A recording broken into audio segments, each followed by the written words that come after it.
With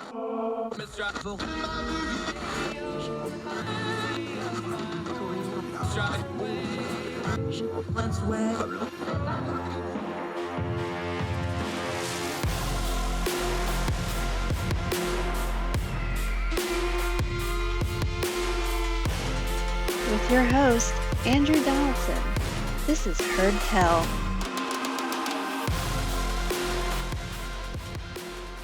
It's Heard Tell Radio on December the 7th, 2021. We hope you're well wherever you are across the street or around the world, and however you're listening and or watching on YouTube or listening on any of the podcasting platforms or streaming on Big Talker.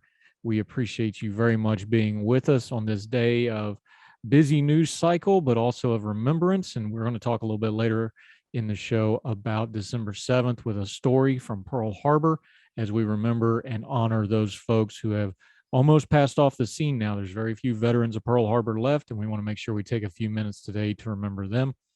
But first, we're going to start with some news and some politics a lot closer to home than the islands of Hawaii. And I don't know if the devil's going to go down to Georgia and get involved in the 2020 midterms, but he may be the only one not running for office down there. The big news coming out, David Perdue, former senator, is going to challenge sitting Governor Brian Kemp on the Republican primary side. And there's a lot of tentacles to this, and we need to discuss them right quick. Georgia is going to be one of the most important states to watch in the 2022 midterm for a lot of reasons. One is it's obviously a state that is changing. It's a state where both Senate seats went to the Democrats after long periods of Republican control. They do have a sitting Republican governor in Brian Kemp. But the elephant in the room, and I don't know if you can even call it the elephant because it's just the most obvious thing in the world, is the last two Georgia elections were not normal, and there's no reason to believe that the 2020 midterm in Georgia is going to be normal either. Let's back up and review what happened. In 2020, Donald Trump is running for re-election. Both Senate seats, because of a special election, were up in Georgia. And the Democratic Party won both of them. John Ossoff won one, and Raphael Warnock won the other, and they are both now sitting senators. The runoffs to the Georgia Senate seats that occurred in January happened in light of everything that happened after the November elections. Donald Trump and his supporters very much demanded and cried out for there to be an overturning of the election results in Georgia. Secretary of State Brad Raffensperger was one of the Republican officials who refused to do so, and now he's being primaried by other Trump supporters. Brian Kemp, and being challenged from his, I don't know if you can even say he's being challenged from his right, because here's the thing, Brian Kemp is already one of the most conservative governors in America. This is not a conservative not being conservative enough thing. This is very much a one-issue primary by David Perdue, outside of the fact that he's very hurt feelings because he lost his Senate race. David Perdue very much ingratiated himself to the Trump side of the GOP. He worked very closely with former President Trump when he was president. He very much wants back in.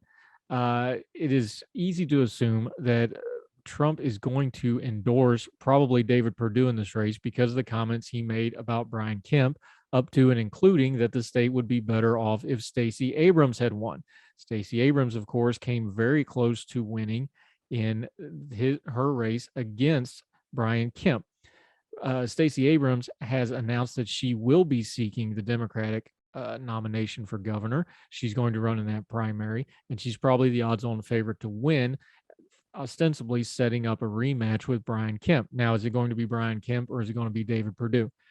This is where this thing's going to get really messy in a hurry because, again, this isn't a situation of normal politics. This is one issue. The folks that support President Trump do not think that Brian Kemp did enough towards the election to either ensure it if they had concerns about the election or to outright overturn it because they thought that President Trump won in Georgia. The backdrop to all this also is that this isn't the first time we've discussed this, because on the other side, Stacey Abrams very tepidly conceded, and it took a lot to do, her race against Brian Kemp, and now she's running again.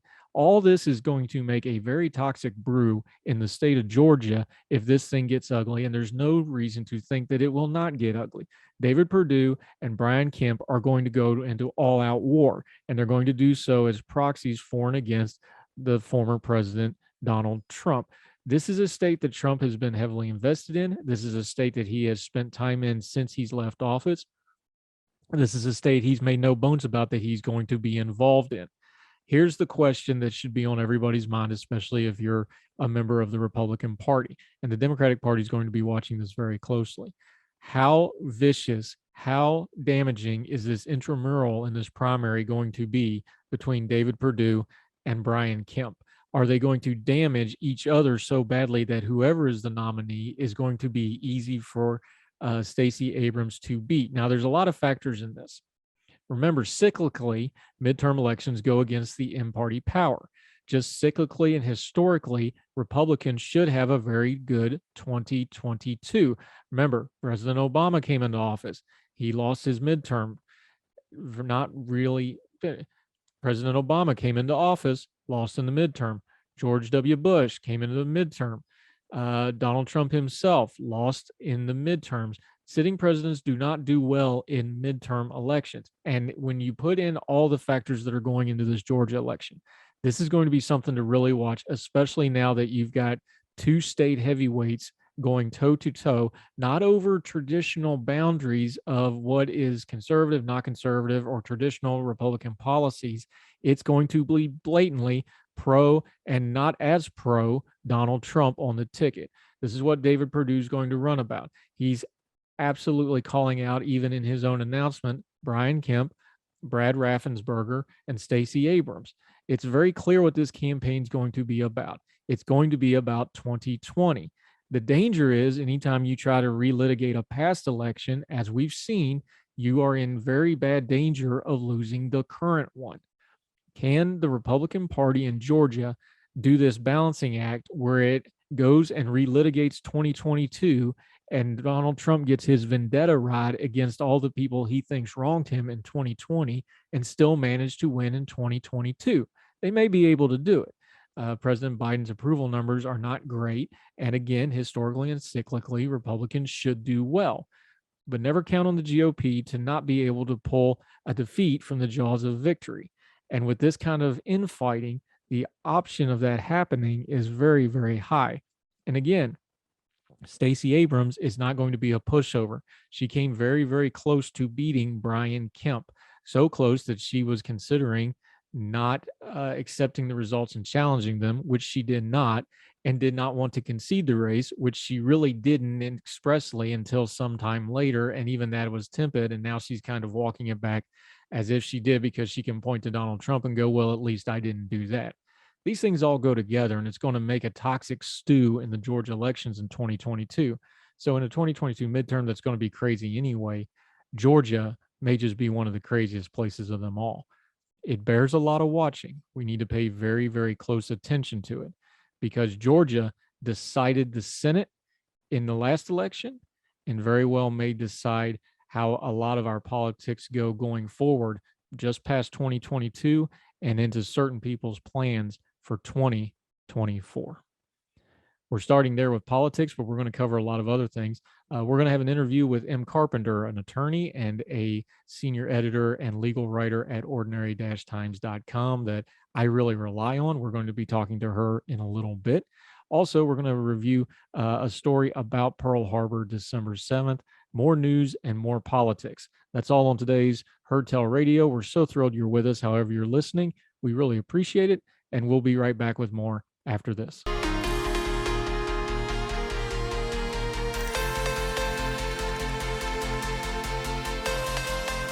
Heard Tell Radio, welcome back. It's Andrew Donaldson. We're thrilled for you to be with us, and it is December 7th, one of the more famous dates in U.S. history, and we want to take a moment to make sure we recognize that and remember. December 7th, of course, was the Japanese attack on Pearl Harbor that brought America into World War II, the sneak attack on our naval bases in the then territory of Hawaii. So much death, so much destruction. It seared an entire generation. It got us into World War II. massive effects in world history, that attack by the Japanese onto the U.S. Navy.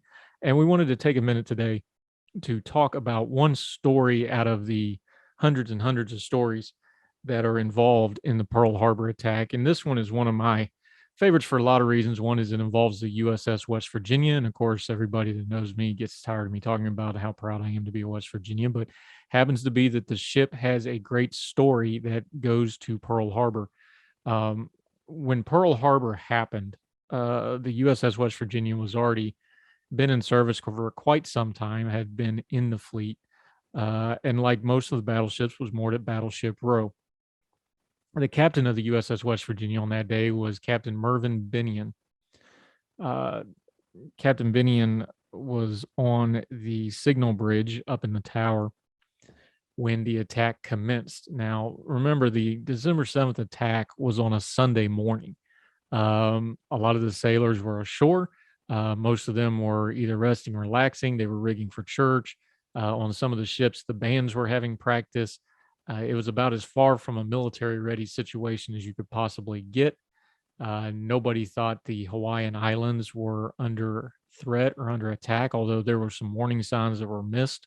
But that's another discussion for another day. Today, we just want to tell the story of one of the ships and some of the people involved to give you a little bit of a scope of how wide ranging this was, but at the same time, for the men that lived through it and the men and women, civilians and military personnel that were killed, how personal this was, how devastating this was, and some true acts of heroism that set the stage for an eventual American victory.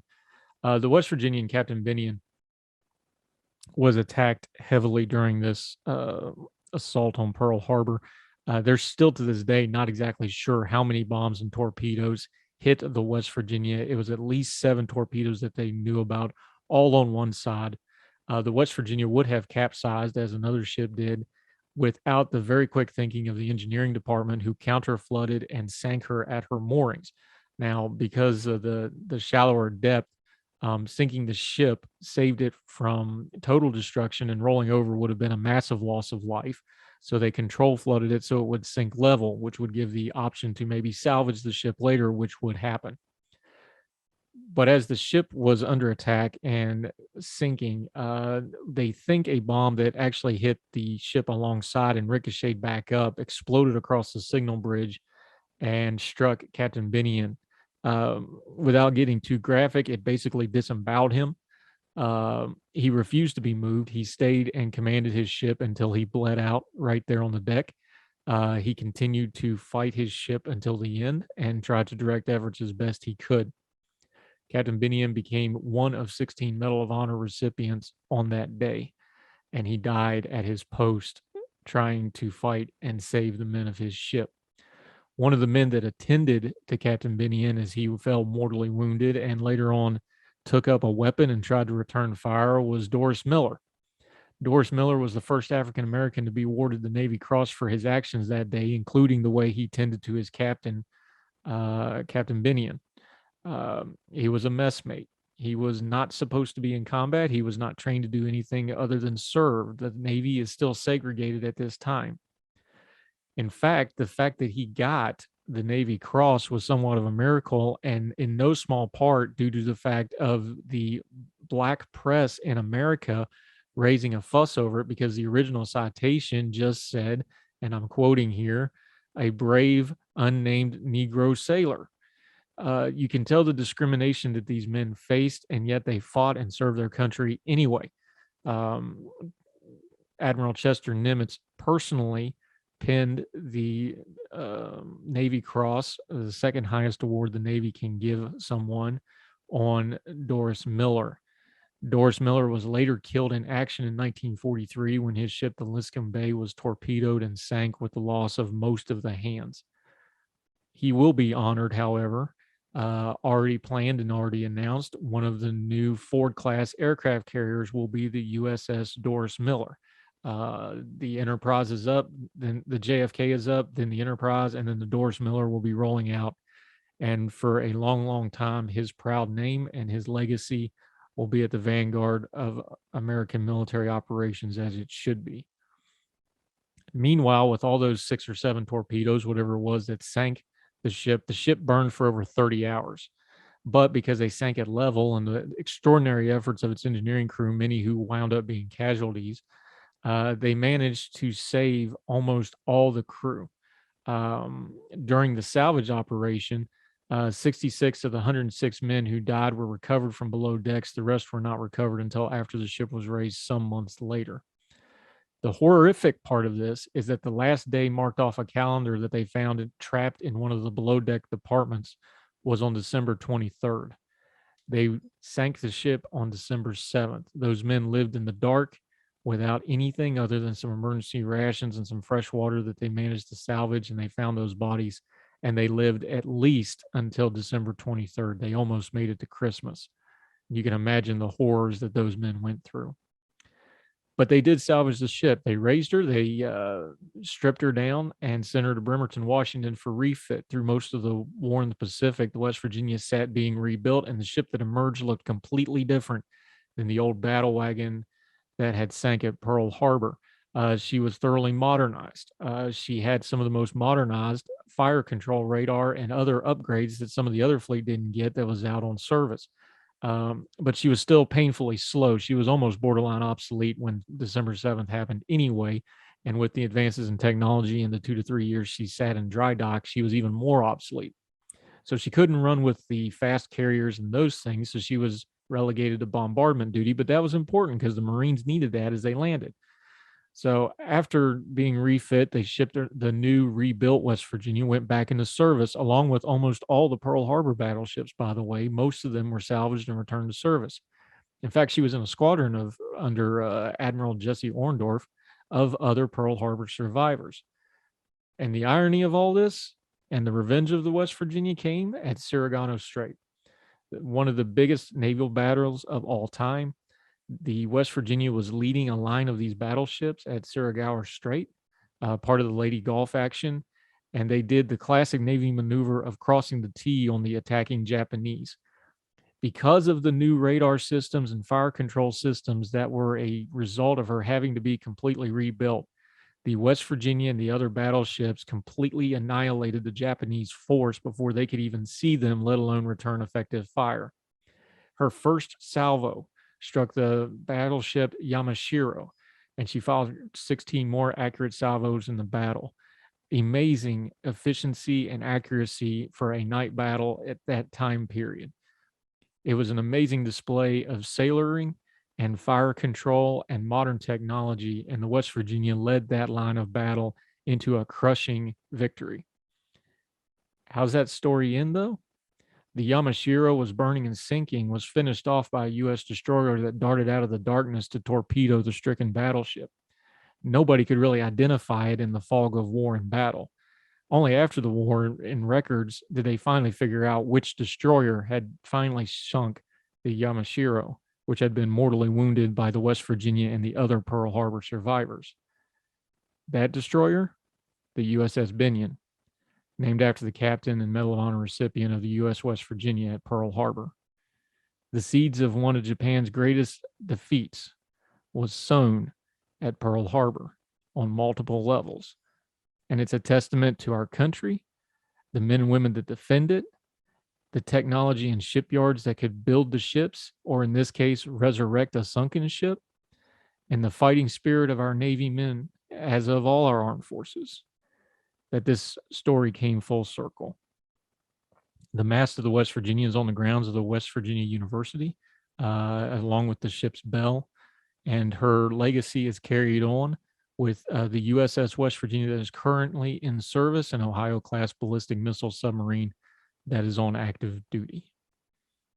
On this December 7th, as we are almost completely out of Pearl Harbor survivors, there's only a few handful left. Make sure you take time to reflect on those men, all of the World War II generation that are almost all gone, like we've been talking about with the recent passing of Bob Dole, another World War II legend that rose to the highest levels of our government. This generation is almost gone. If you get a chance to talk to them, or better yet, let your children meet them and talk to them, please do so. They've almost all passed into history, and it's on us to keep their legacy and memories alive. We'll do more Heard Tell right after this.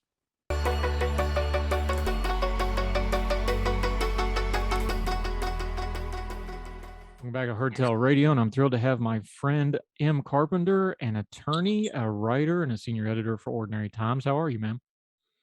I'm well, Andrew. Thank you for having me. I'm thrilled to have you. There has been a ton of legal news. We've had a run of very high-profile legal cases between the Rittenhouse case, the Ahmaud Arbery case. There's other cases. Now we're going to have the school shooting case in Michigan.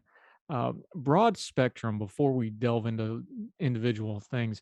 When you go to write or you go to explain either in your writing or just your personal life, what do you tell people that aren't lawyers and aren't attorneys how they should approach these things? Because trials get sensationalized. Trials make for really good business in the news media. What would you tell a normal consumer of news, somebody like me, like, hey, here's how you need to approach these things, and here's how you should approach something like a trial when you may not understand all the legal jargon, but you're trying to keep up with it? So many things. The first And thing I give two want to examples. Oh, okay. Maybe three. The first thing is to remember that the laws in your state are not the law in every state. So what sounds like overcharging or ridiculous where you live may fit the bill somewhere else. So take into consideration that before you expound on the propriety of a set of charges. That's number one. Number two is remember that a defense attorney's job is to represent their client and to make sure that the state proves their case. So don't go demonizing defense attorneys who are arguing on behalf of their client, because that's their job and it doesn't make them bad people, which I just always have to bring that up because I hate when people put the sins of the defendant, the alleged sins of the defendant, on the defense attorney themselves. There are exceptions to that. I think the defense attorneys in the Arbery case are an exception to that.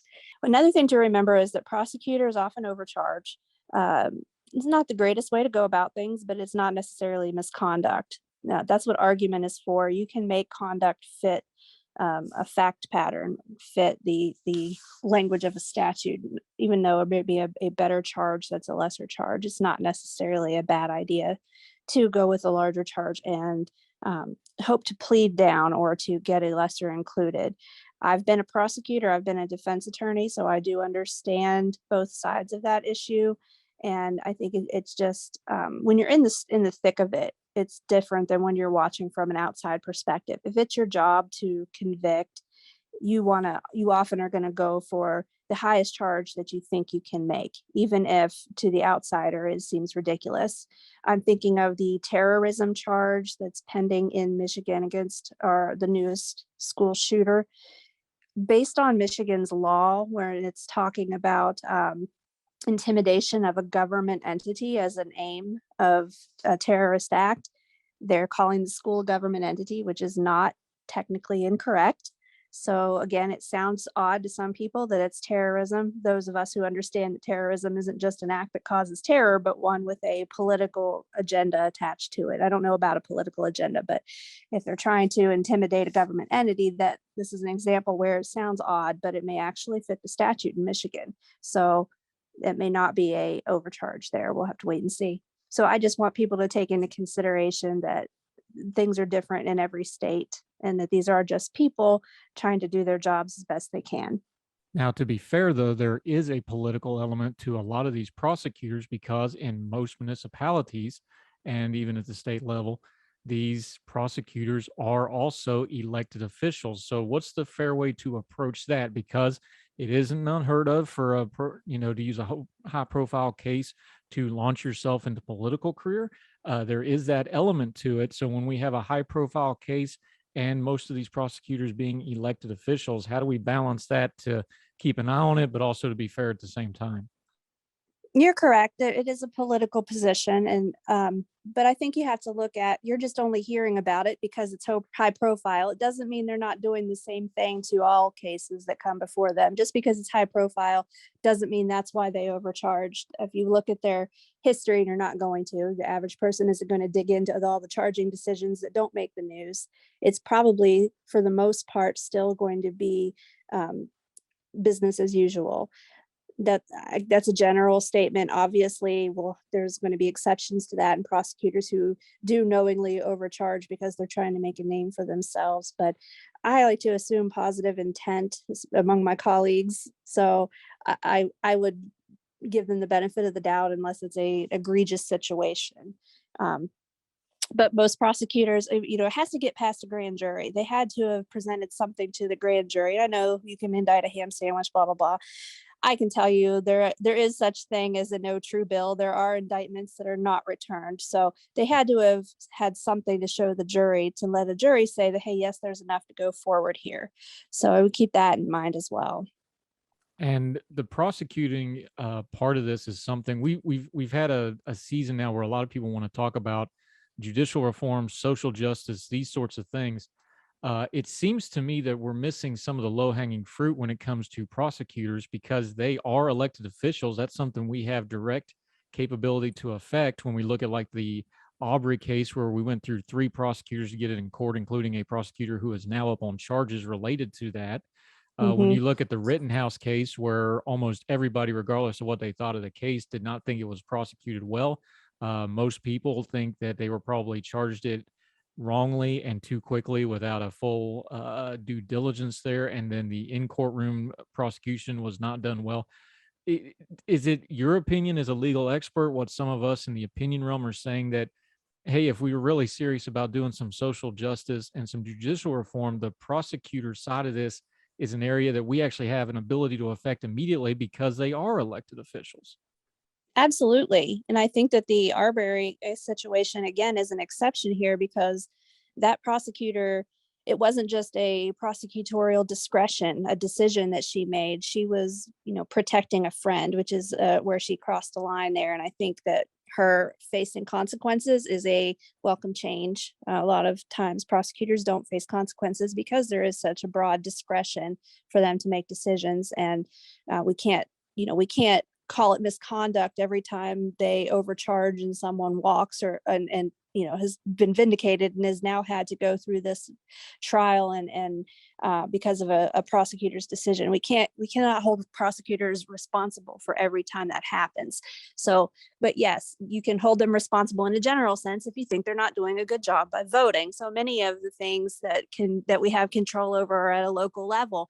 And that's why I repeat something that you've said often, that pay more attention to your local politics and the races that are close to you rather than national, because they have a much greater effect on your life. And so if you want to engage in some social justice reform, or especially when it comes to the criminal justice system, then yes, your prosecutors run for election probably every 2 to 4 years. It's 4 years where I live. Again, things are different in every state, but that's definitely a place to focus your attention. One of the things that you write on frequently, and I appreciate because I learn from it, you write quite a bit about the Supreme Court. A lot of high profile stuff in the Supreme Court right now. They just did the arguments for the Mississippi abortion law. There's some gun rights stuff on the docket. This is going to be a very busy docket.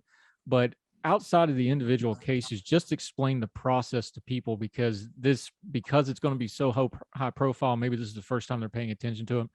Walk us through the process because we're having arguments now, but these decisions aren't going to be made until probably June or so. How these decisions are made, how the arguments are made, because explain to folks that the justices also like to sometimes play devil advocate. So you can't really use the oral arguments as a basis or tea leaf reading, these sorts of things. Right. And you can't just depend on the ideological makeup of the court, despite what we're told in the news media relentlessly on how these things are going to come out. So just broad spectrum, kind of give people a lay of the land on what you've done with the Supreme Court and how to approach this very, very busy term that's coming up. Yeah, I try not to assume how any particular justice is going to rule or decide, although there are a few where you can do so and rarely be wrong.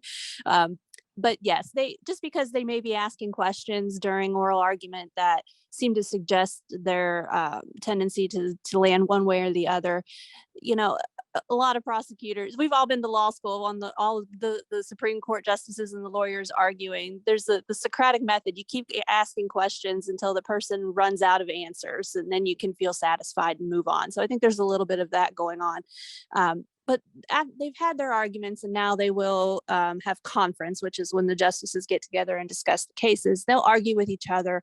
They will write their own opinions and then pass them around, and they'll, try to convince each other, sort of like a jury does, trying to convince each other of that their decision is the correct one.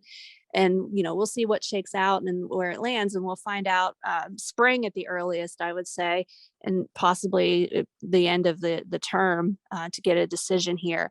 And then, generally these decisions are not going to change the law across the country immediately. Although there are, in the case of the abortion case, there are 12 states which have what they're calling trigger bans, which basically these states have already passed laws that are on their books that will make abortion illegal once the Supreme Court makes a decision that would make that law valid. Right now, they can't ban abortion because of, Roe and Casey are the law of the land right now. Once they're not, those laws that are now unenforceable become enforceable because they no longer have the bar above their head of Roe and Casey, if that is the way the court rules. So there are 12 states that have something in place already to where they may feel immediate impact. Other states may start introducing legislation to change the status quo where they are based on any potential ruling. So there's a lot of speculation right now what may happen, but depending on where you live, the effect may be more or less immediate. Talking to M. Carpenter, senior editor at Ordinary Times and an attorney. We're going to take a quick break, and we will be right back with more with her right after this on Heard Tell Radio.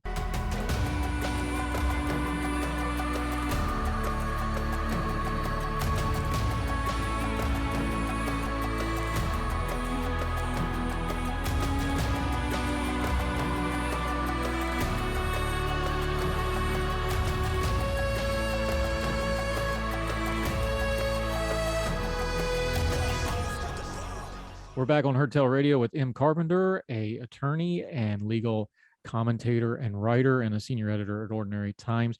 We've been talking about the Supreme Court a little bit, but let's talk about something else that you have a background on. Talk about, for folks, when we talk about policies and we talk about things like healthcare and we talk about things like government regulation, just how much of what we talk about in the political realm is really dictated on a governmental level by the law and by regulation, because I think we get to talking about kind of the high-minded ideals of these things, and folks forget that something like healthcare, which you're very familiar with, has just a labyrinth of laws plus the regulations on top of it that dictate what can and cannot be done at a governmental level. Where's the disconnect there for folks to start understanding that these are not just ideas that we talk about, but there's some really hard and fast legal guardrails on how these things work? Yeah, I think most people are not well versed in the regulatory framework of much of what happens in areas like healthcare. You'd be surprised. We talk about the cost of procedures and that they're so highly inflated, and kind of leave behind the fact that there are regulations in place about that. So again, it's not greedy doctors running up prices. They're doing what the regulations allow them to do. So they can, people really need to educate themselves and get more down in the weeds on things before they start pontificating, but that's probably not going to happen. So I agree with you. Yeah, that there's a lot of things that go into our daily lives, the decisions that we have to make, the things that we complain about. A lot of it is at a high government level, regulations and statutory guidelines that have to be followed, and people are not too familiar with. What is it that you find is, because you've been writing for quite a while publicly about the law, you do Explainer, you do a wonderful weekly legal feature, Wednesday Writs, at ordinary-times.com. And maybe just in your personal life, because when you're the lawyer, everybody knows, I'm sure you get phone calls all the time from people wanting free legal advice in various schemes, along with their, essential oils and other things that they use to lead into that. But what is it you find is usually the biggest misnomer that people have about the law? Is it the actual nuts and bolts of how the court systems work? Is it the jargon that is a barrier for people to understand? What is it, in your opinion, that's separating even in this information age where we have everything at our fingertips and Googleable, Yeah. that folks are still not understanding the law, especially when it comes, because I know you've wrote about it online, like just basic stuff like how HIPAA works, which is one of your, pet peeves, things like this. Why is it that people still get this stuff wrong when we can Google it? Is it the jargon? Is it the mystique of it? Is it the way that the legal profession is gatekept? What do you think it is? I think there's a few things. One is, I think, media portrayals, or even fictional portrayals of how the court system works, misleads people. So many people, they're like, well, you do that to me and I'm going to sue. Okay, for what? What damages do you have? And that's something I see quite a bit when people want to sue because somebody's done something they don't like.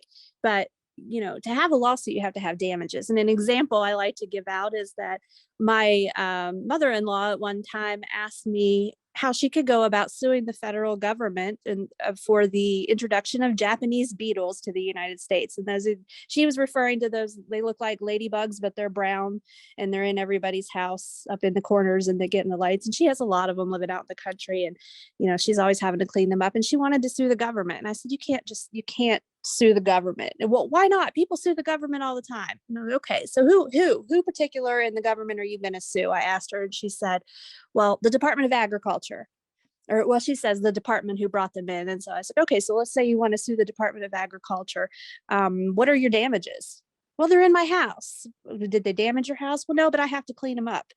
So she's very frustrated. It's a very annoying thing, and I agree with her. But does she have a lawsuit there? No, she doesn't have damages. You can't just sue because somebody ticks you off, because you've got to actually have, you have to have lost something, and having to vacuum out your light fixtures every now and then because of the bugs that have died there is probably not going to cut it. But we live in a litigious society and people are always suing. And to be fair, you can probably find a lawyer that will take that case and run up your expense tab and help you out there. That's an unscrupulous lawyer, though. But yeah, and then you have people who do know better. This is another thing. People who know better, who have make names for themselves and will post something on social media that they themselves know not to be the case. And I can't think of the specifics right now, but I know there's been at least a few times where Senator Cruz has posted something on Twitter that is kind of just red meat for his base of a legal issue that he knows better. He's smart and he knows that's incorrect, but he just posts it. And it kind of feeds the fire for people who don't quite understand the legal systems in and outs, and they're just, hearing what they want to hear. M. Carpenter, attorney and senior editor at Ordinary-Times, somebody I lean on for legal insight a lot. You can read her work at ordinary-times.com.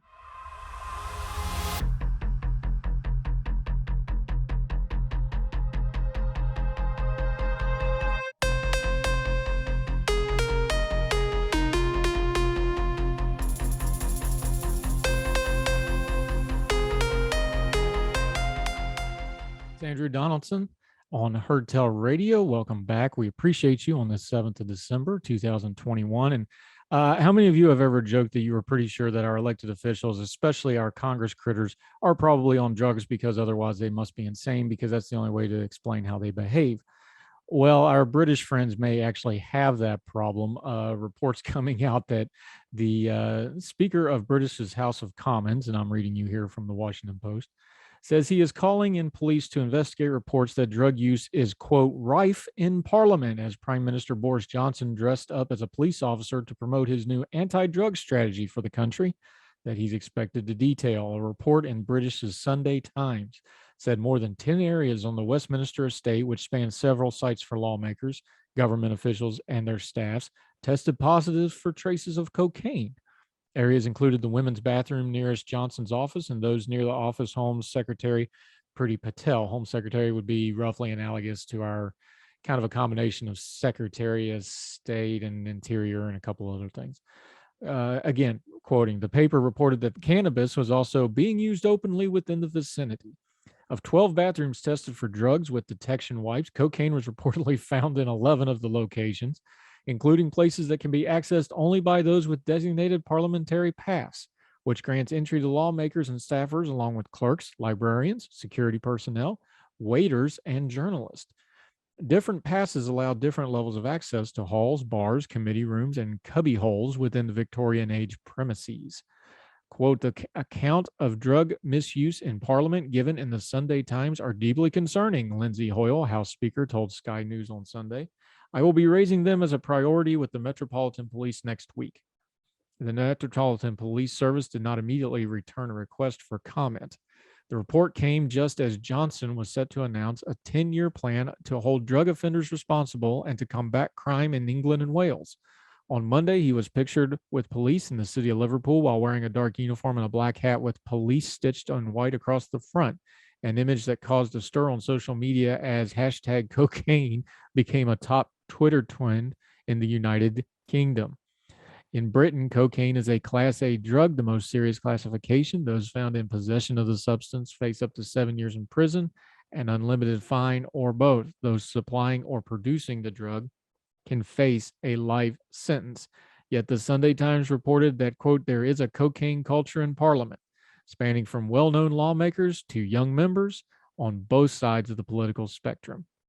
So the next time some pundit from our UK friends over yonder say that they're pretty sure that the House of Commons is high, there may be validity to the accusation.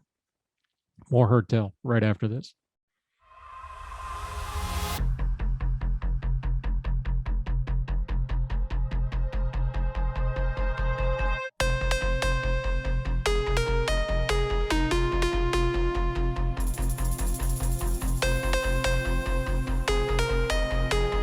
Heard Tell Radio. I'm Andrew Donaldson. Thank you for staying with us. Appreciate you watching on YouTube or listening wherever you're getting this, whether it's on the live streams from our friends at Big Talker, on their Facebook page, or the app if you want to get an app for them and all the other great programs they provide. Also on all the iTunes, Spotify's, and all the other podcasting platforms. Wherever you're getting us, we're sure glad you're with us. And if you take time to do a rating and a comment and share us on your social media and let people know about our little show, we'd sure appreciate it. Now, one thing we always like to do on Heard Tell is we don't want to just talk about the news. We want to try to stay ahead of it a little bit. Well, one of the ways you can stay ahead of the news is there's certain things that happen that are kind of predictable, and you can tell that they're going to happen because they happen all the time.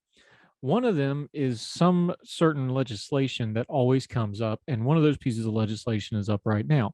So when you see things in the news over the course of the next few days, and you've seen over the last few weeks, you'll know why those news items are coming up in the news. And we're talking about the National Defense Authorization Act, the NDAA. This is the bill that basically funds all our defense. For 60 years, it pretty much sails through Congress, except for when it comes up. Our Congress has figured out that, hey, it sails through Congress.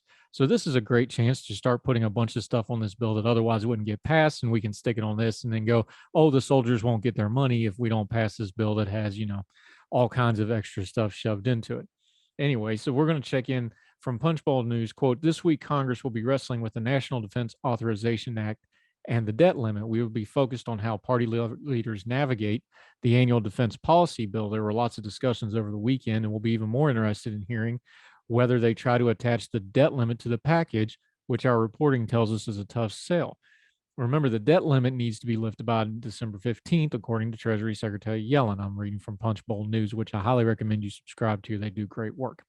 Quote, the experts at Rights and ICAP suggest the real X date for the debt limit is sometime in January, but Yellen's statement will be the one getting the most attention from lawmakers. So what's happening here? They have to pass a debt limit. So the debate is, do we stick this with the NDAA, which nobody wants to vote against? Here's the shell game. The NDAA and the troops and defense is something that's always going to pass because we always need it. The problem is there's lots of fraud, waste, abuse, and just extra glut and bureaucratic nonsense that goes into defense spending, massive amounts, because you can always say, well, it's defense spending for the troops, when in reality, it's just going to bureaucrats or some other semi-related program. Meanwhile, the actual troops in the field and the frontline equipment may go wanting. We see the same thing in education, by the way, where we have this massive layer of exploding bureaucracy that sucks up all the funding, and the in-classroom teachers can't get normal supplies. this government trick gets really old and we need to pay really attention to it. Now, part of the scheme is also news media driven. If you notice over the last few weeks, there has been a glut of stories about different threats worldwide. And there's not that there aren't legitimate threats. China is obviously a threat. Russia's a threat. They're planning maybe to even invade Ukraine again here shortly. So there's threats out there, but the way they're released in the media, you can tell because there'll be sources from the Pentagon or sources from the wider Department of Defense talking about, oh, a special weapon or a new thing or this. Remember, keep in mind, the military and the Department of Defense has not had a good PR couple of months. The disaster pulling out of Afghanistan, including the whitewashing and the kind of brushing under the rug of the disastrous drone strike that killed a bunch of civilians. No fault was found in that because let's just call that what it is. There can't be fault because then they'd have to explain where they got that intelligence and how that process went. And they're not going to do that. So therefore, it's nobody's fault. So we don't have to talk about the blame. That's just the reality, folks. It's not that I don't love my country. It's not that I'm not proud of my service. It's not that we don't have a great military, but these things happen and we need to call them what they were. So media sources touch in with their sources and their sources feed the news media. Remember, no such thing as a leak. They feed them these stories about impending threats because they want to start getting some of their PR back in lieu of this vote. More money, more funding, more games, more narrative. So when you hear anything about the military over the next couple of days, understand that the NDAA up for debate in Congress is very much at the source of a lot of this because that's a lot of people's budgets and jobs and futures tied up. And it doesn't really have a whole lot to do with the frontline troops at all. And that's before we consider what the Congress critters might shove in the back of this bill because they know that this bill has to go through. So they will try to get lots of things that otherwise would never pass jammed up underneath it. It's something to keep an eye on, something that's just how our government works, something we need to be aware of and call out and try to fix in the future. That'll do it for Heard Tell today. This December 7th, once again, make sure you take a moment to reflect on December 7th and the World War II generation and Pearl Harbor and all of those things. Teach your children because the generation that lived through that is almost gone and they're only going to hear about it from us now. We have to entrust them to the history and the ages, and it's on us to make sure we teach the next generation how important they were. However you're listening or watching, we sure appreciate it. We hope you'll be back tomorrow on the next edition of Heard Tell Radio. Also check out the Heard Tell podcast, new episodes coming out. If you're subscribed to Heard Tell on any of the platforms, you'll get both automatically. If you haven't yet, please do so. Wherever you are across the street or around the world, we hope you and yours are well. We hope you're well fed. Until we talk to you again tomorrow, y'all take care. All the music on Heard Tell is provided under a Creative Content license from monstercat.com.